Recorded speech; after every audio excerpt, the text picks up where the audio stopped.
Welcome to the Manneken Pis. He's the most photographed landmark in all of Belgium. And it's pretty easy to see why he's so popular.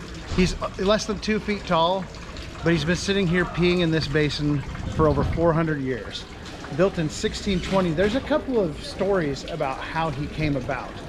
3 of the legends go like this. One, there was a rich lord who had lost his son and offered a big reward for him to be found. And when he was finally found, he was standing right here on this corner taking a leak.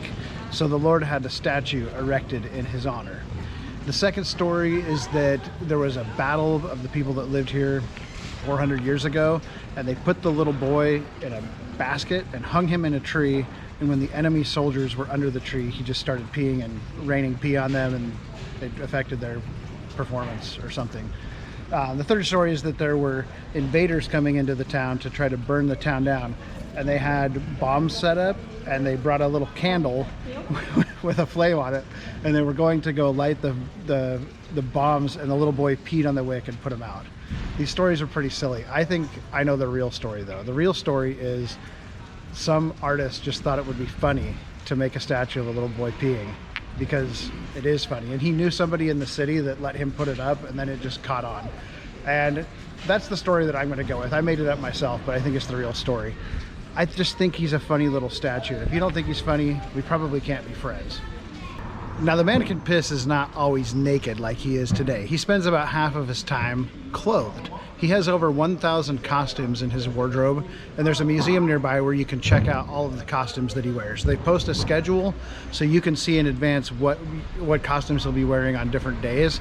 I've seen him as the Santa Claus before, I've seen him as Elvis, I've seen him as the Belgian national soccer team, and other costumes that I don't even know what they are.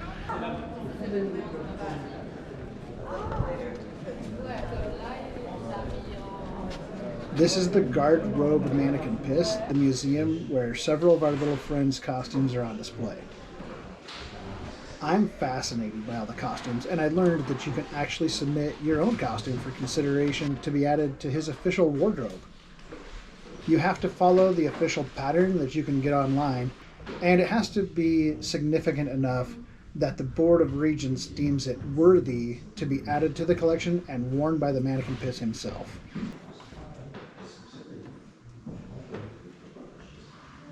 Here in the Manneken Pis Museum, not only do you see hundreds of costumes, you can dress the Manneken Pis yourself. I did okay dressing the Manneken Pis.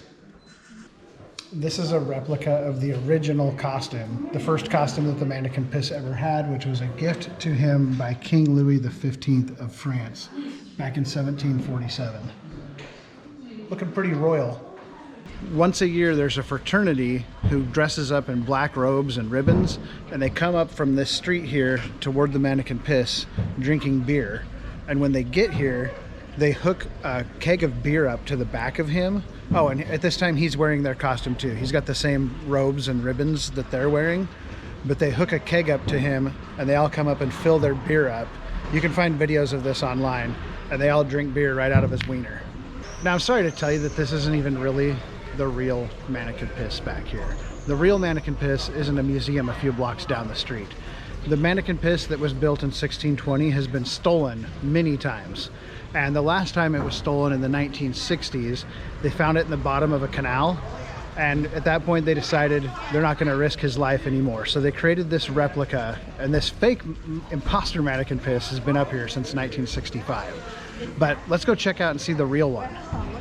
This is the original Manneken Pis, the one that's been stolen several times and was finally replaced in the 1960s. This is the guy who peed for hundreds of years before he was finally replaced.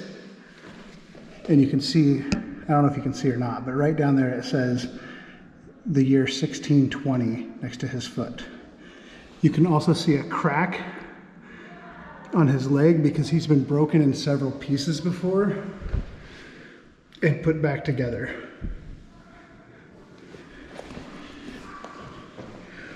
Hopefully here in the museum, I can see the weld right there next to his knee, but hopefully here in the museum he'll be safe and never stolen again.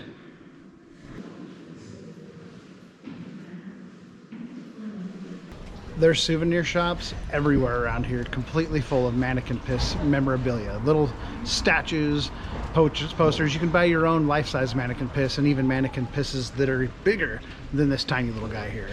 But the best souvenir of all is a urine sample.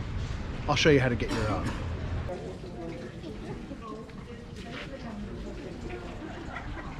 All you need is a wire coat hanger, a small bottle, and some tape.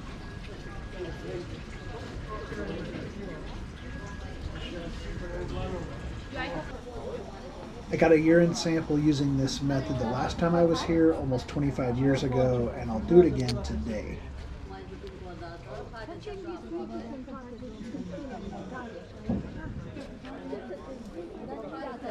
If I get right in front.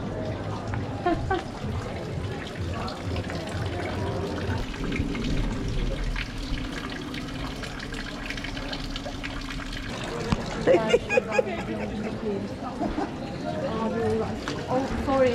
That's all right.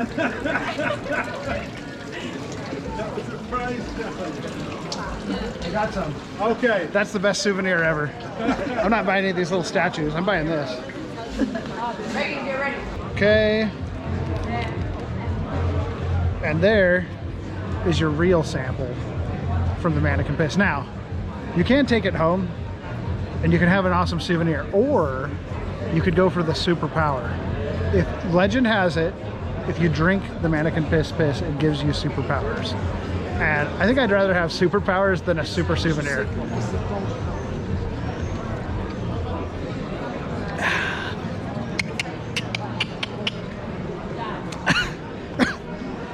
And yeah, I think I'm gonna pee for 400 years now. That's what I feel like.